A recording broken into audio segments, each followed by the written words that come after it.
आजकल most millennials में बहुत ही ज्यादा common concern is frozen shoulder. What is frozen shoulder and कैसे पता चलता है, डायग्नोस कैसे होता है frozen shoulder? Orthopaedics I feel has really evolved in the past 1 decade.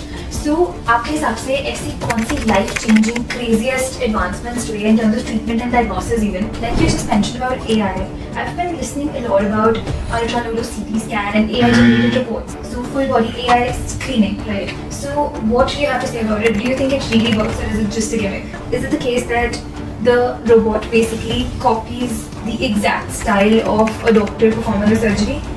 Or do you have to fix in like some settings in the robot? How does it actually happen? Now I want to ask you, how does orthopedic treatment and care differ for older people and younger people? More important is regarding the biological age. But yes, of course, age-wise, it's very important because different kind of disease affect the different age group. अगर हम chronic joint pain की बात करें तो 25% of the world population chronic pain से suffer कर रही है. What is your favorite non-surgical treatment for chronic joint pain? Hi Dr. Bachani, welcome to the show. How are you doing today? I'm doing great, Anshika. It's good to be here sharing a platform where we can share our knowledge and help understand the common masses and insight into the orthopedics world today. Really happy to have you here on the podcast today and really excited to dive into all the questions that we have prepared for you. So my first question to you would be, out of curiosity, orthopedics I feel has really evolved in the past 1 decade.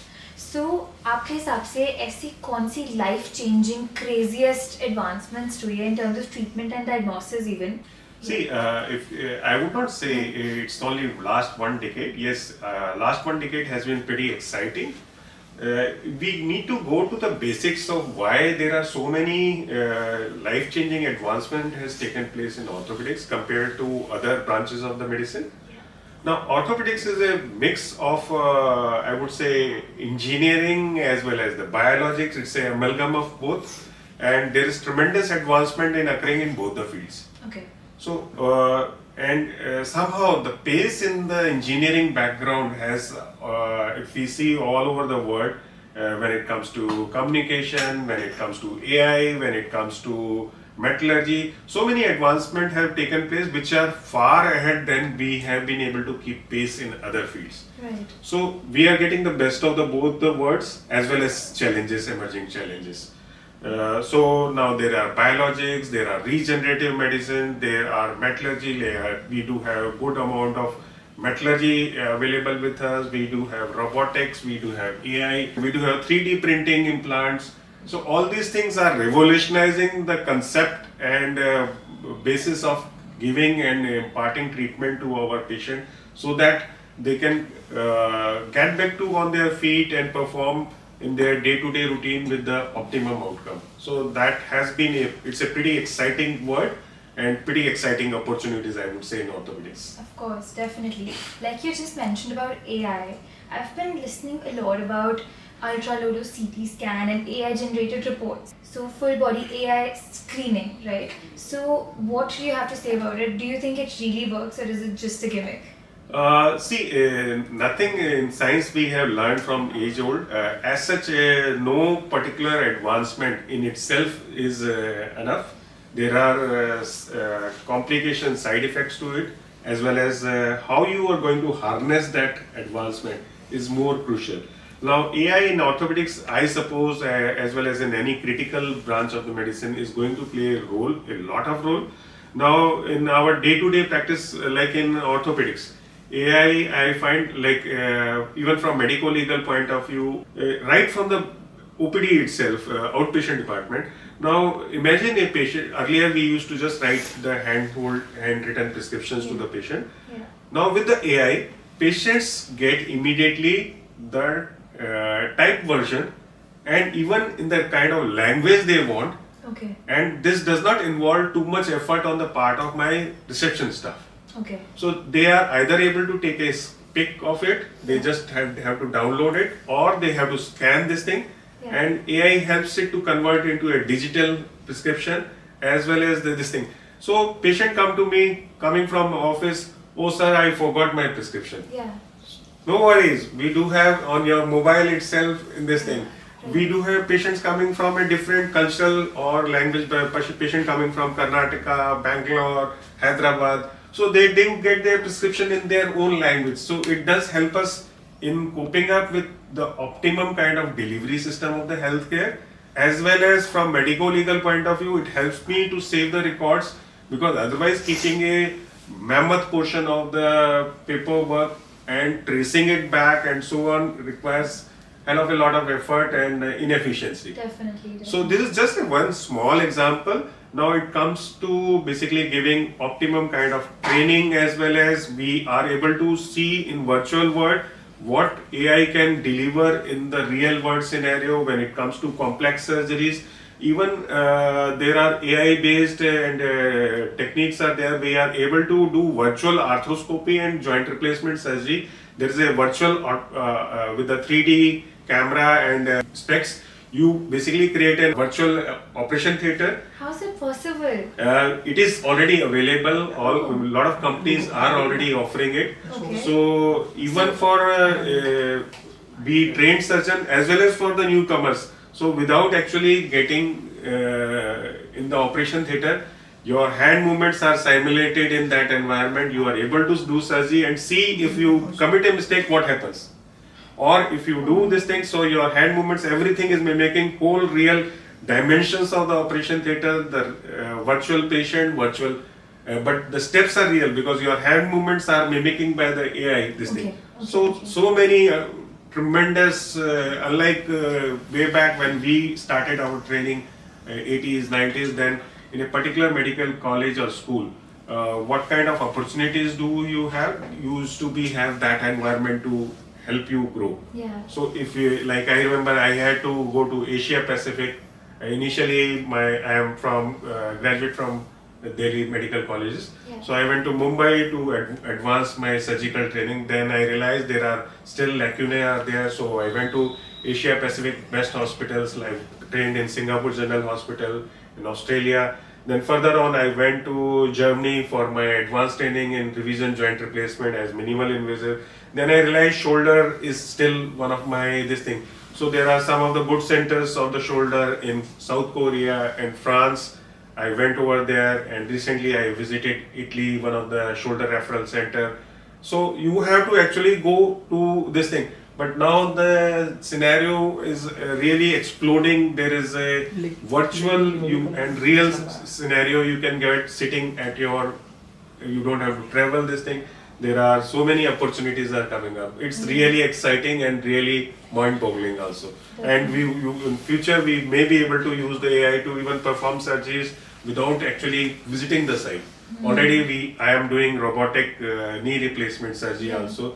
So robotic hip replacement surgery I am doing. Okay. And so many opportunities are coming up. Right.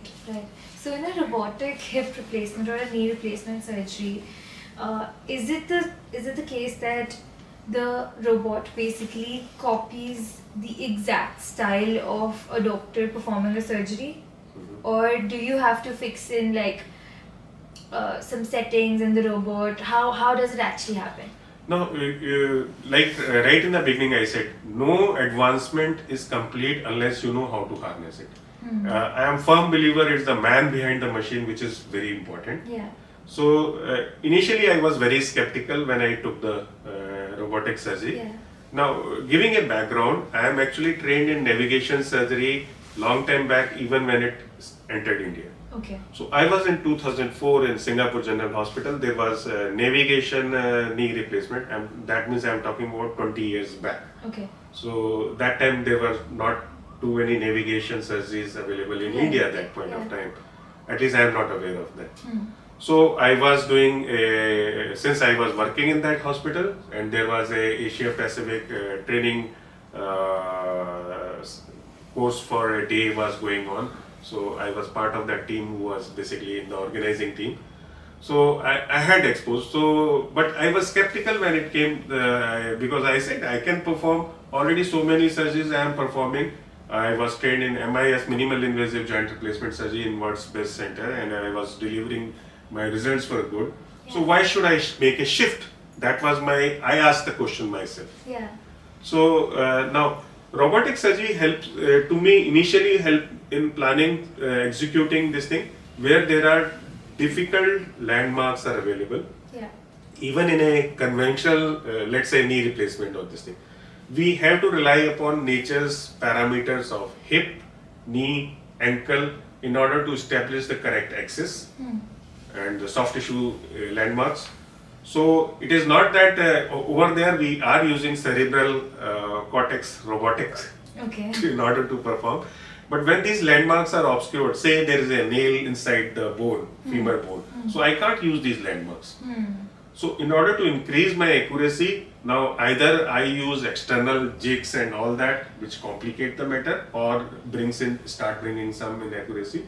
So robotic so we started using navigation also. Now robotic has gone one step beyond that. In robotic knee surgery, for an example, we are able to make a soft tissue balance without actually releasing soft tissue. Okay. So for me, it is not actually compared to what others sometimes propagate just from a marketing gimmick point of view. For me, what is more important in robotic knee surgery, I am able to deliver the stabilized knee to the patient in a better aligned manner without releasing much of the soft tissue. So for me, the collateral damage is less. The outcome results in faster rehabilitation, faster recovery, and minimal soft tissue release as well as bone cuts. So for me, giving some advantage to my patients is more important than just using a robot or not robot. But since the robot is able to give me that alignment without doing too much of mathematics at the background and helps me even at the perioperative ability to do this less of soft tissue, that's why I am doing it, and my own results have been gratifying. Okay. So that's what I would like to summarize, like how does it help, same in the knee as well as in hip. That's great. That's great. So now I want to ask you, how does orthopedic treatment and care differ for older people and younger people? So I'll give you an example. There's a 40-year-old person who has chronic knee pain. 40-year-old woman who has chronic knee pain. So when she stands, when she walks, for longer periods of time, when she exerts, she feels impingement pain. Okay. And on the other hand, there's a 20-year-old girl, for example, and she has gone through early age tissue degeneration, for example. Then how will the treatment plan differ for the both of them? Okay. There's a googly in your question, I would say. Yeah. First is I differ from your definition of old age of 40 years. So I would say it's not the biological age which is of paramount importance, not the chronological age which is of paramount importance, it's the biological age which is more. A 60-year-old person, in chronological wise, he may be 60 year, but his knee and joints and body may be as fit as a 40-year-old person. And the reverse is also true. A 25, 30-year-old person, chronologically he is of 25, 30, but if he is not exercising, not this thing, his biological age or mental framework also sometimes. So more important is regarding the biological age.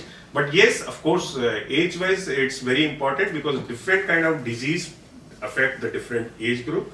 Now, you have talked about knee and shoulder pain. So, and these are my areas of super specialty also. I am a knee and shoulder surgeon. So, now let's say for shoulder, this thing, let's take for an example.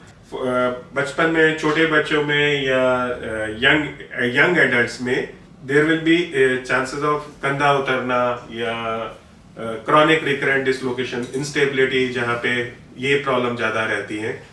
Now compared to जैसे जैसे as बढ़ती है there will be wear and tear mechanism.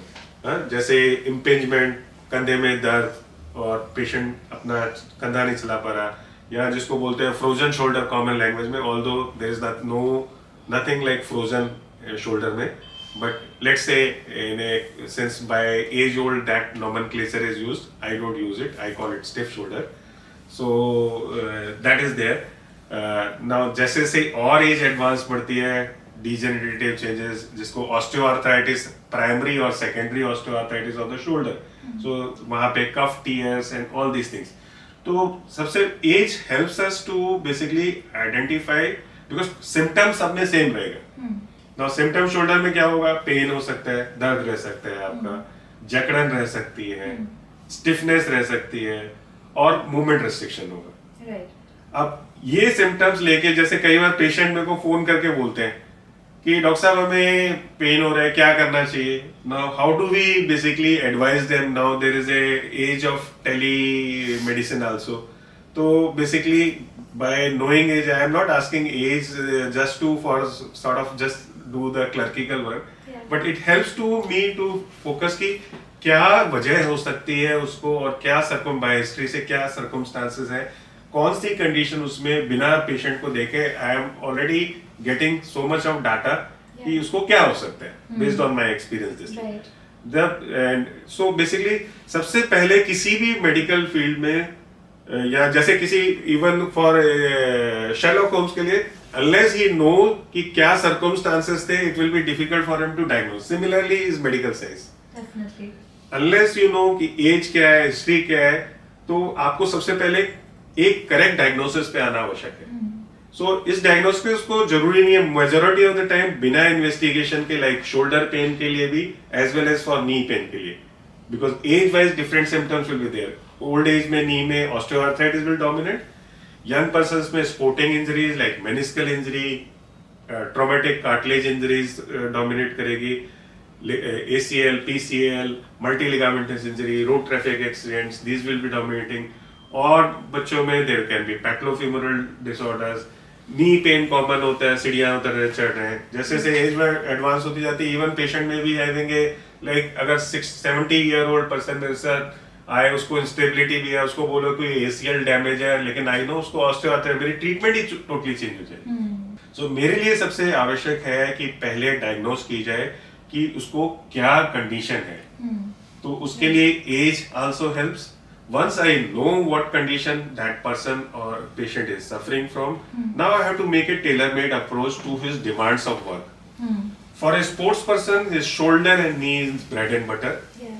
So I have to make sure that he's basically get back to the field immediately. Yeah. So I may have to resort to biological methods or surgical methods or rehabilitative methods to make him faster recovery. Whereas the other person, a 60-year-old lady comes to me with a shoulder pain or knee pain with mild osteoarthritis, she would like to not कि बिना surgery के भी option है. मेरे पास biological therapy है, मैं OPD procedure से या मेडिकल थेरेपी से ही उसका सिर्फ पेन ही नहीं, but I can start taking off their cartilage issues.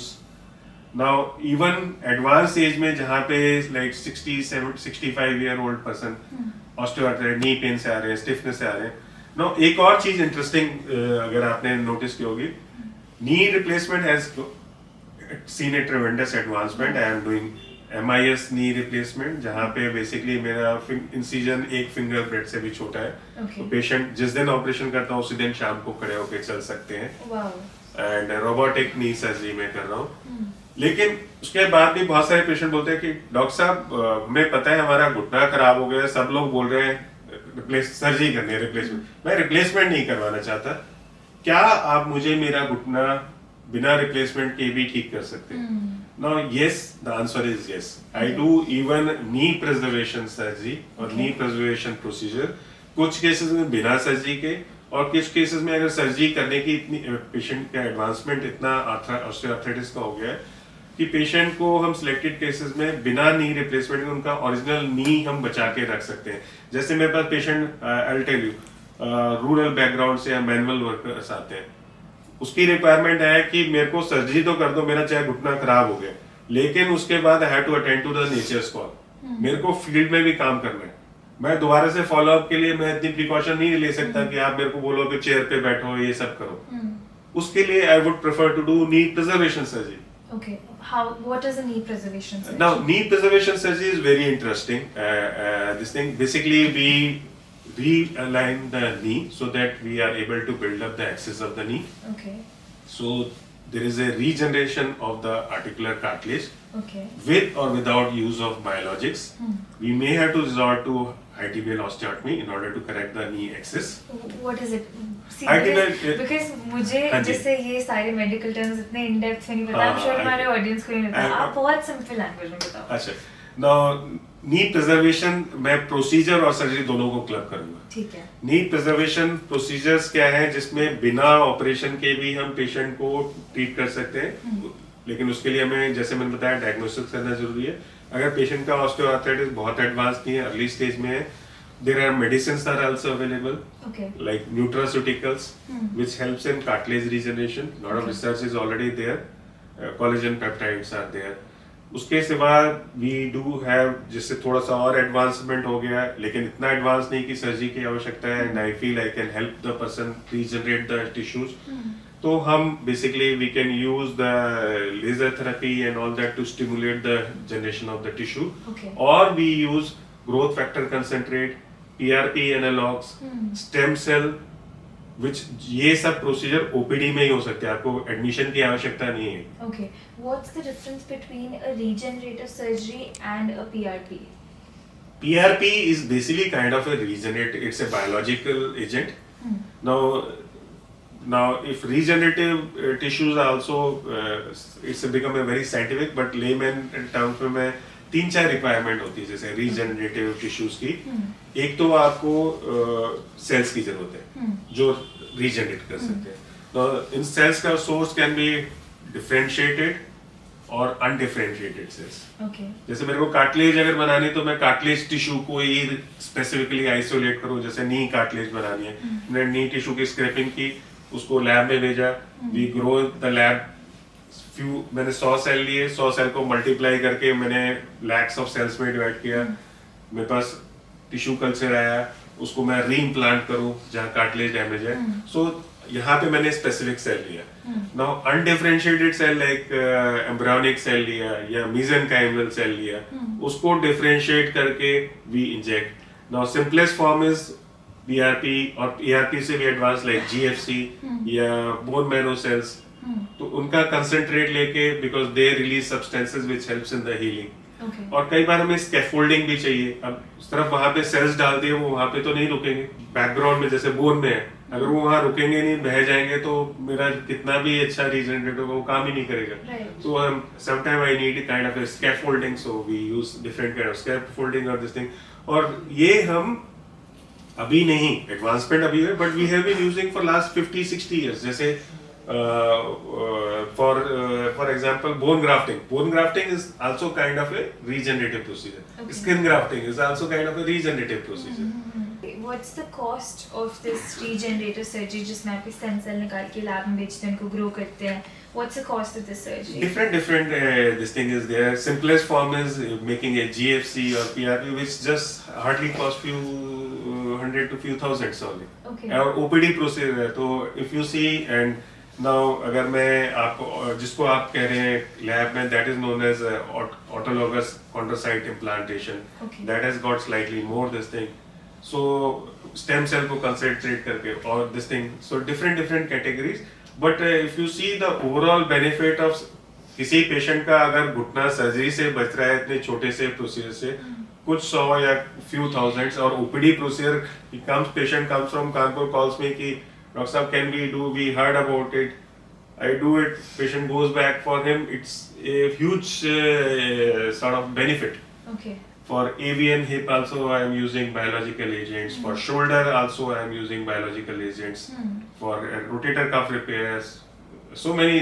The word is exciting. Yeah. There are not only advancement in surgical methods. Surgical method में जैसे हम यूज कर रहे थे, तो वहाँ पे हाई टिबियल ऑस्टियोटॉमी जहाँ पे एक्सिस चेंज किया मैंने बोन का, उसके बाद I supplemented with kind of GFCs और other biological agents, so it helps in faster cartilage recovery, and we have done serial MRI also, patient की कार्टिलेज रीग्रो की, and there is a very old paper of Japanese this thing जहाँ पे और उन्होंने, अभी ये paper पुराना है तो उसकी why I am quoting this paper is, यहाँ पे 38 पेशेंट्स को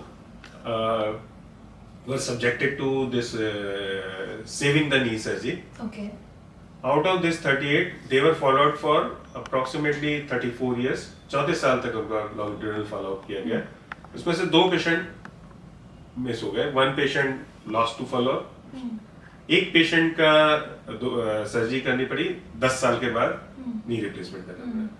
नाउ दैट मींस एक पेशेंट का सर्जरी 10 साल बाद करना पड़ा. बाकी 32 का 34 साल तक वो बिना नी रिप्लेसमेंट सर्जरी के they were doing all active work. So that shows there are lot of opportunities are there. Sometimes knowledge patients को नहीं रहती है. Right. So I do have a plethora of opportunity for patients. If they require knee replacement, we are able to give them advancement same day चल सके. I do जैसे unicondylar knee replacement. उसके बाद patient have gone hiking also. आप dance कर सकते हो, चौकड़ी मार के बैठ सकते हो, घुटना मोड़ के बैठ सकते हो. Knee preservation surgery, saving the knee, biological agent, so many opportunities are there. Medical science is growing like anything. That's crazy. That's great.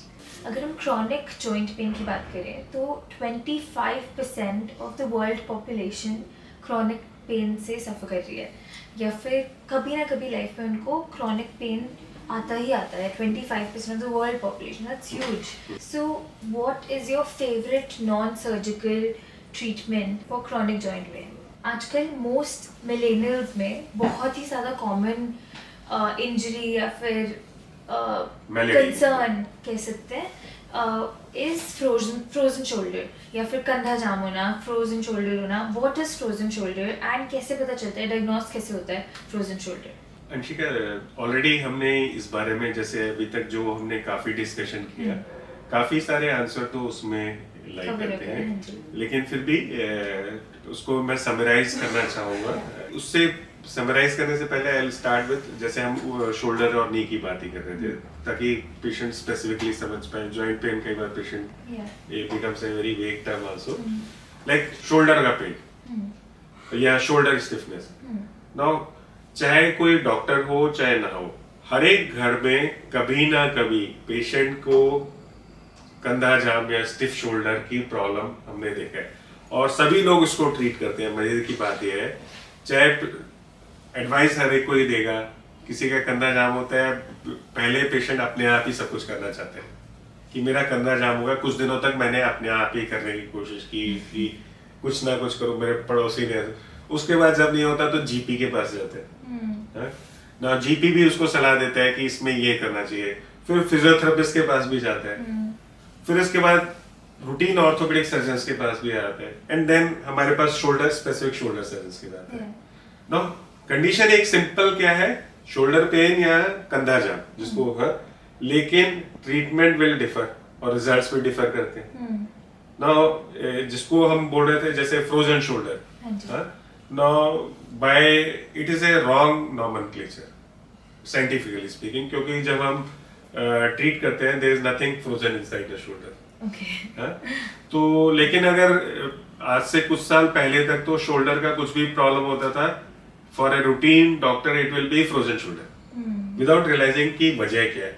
Now on the contrary, as a shoulder surgeon I would say कि frozen shoulder 2 तरह के हो सकते हैं. मैं अभी use कर रहा हूँ फ्रोजन शोल्डर ताकि लोगों को समझना आसान रहे.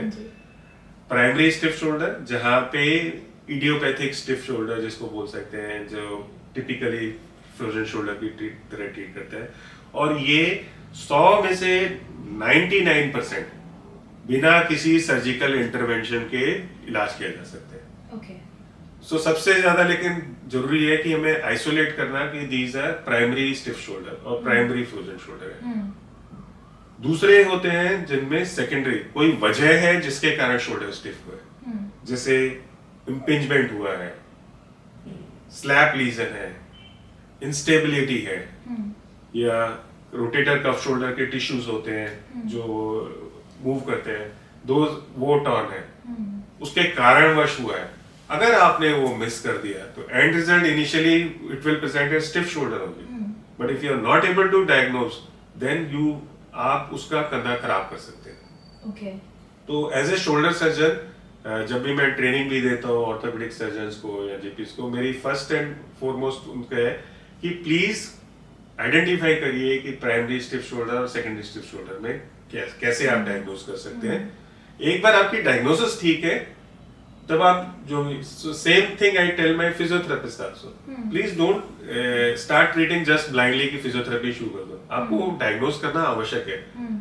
अगर आपको पता ही नहीं क्या करना है तो बेसिकली आप सेम चीज कर रहे हो, result will be dramatic different. So it is very important to isolate, diagnose it correctly, then you start the treatment. फिर उसके बाद जब डायग्नोसिस करेक्ट होगी तो आपके ट्रीटमेंट ऑटोमेटिकली ठीक राह में जाएगी। So that was all for today, guys. Thanks once again. Thanks, Anshika. Thank Really you so much. happy to have you. Yeah.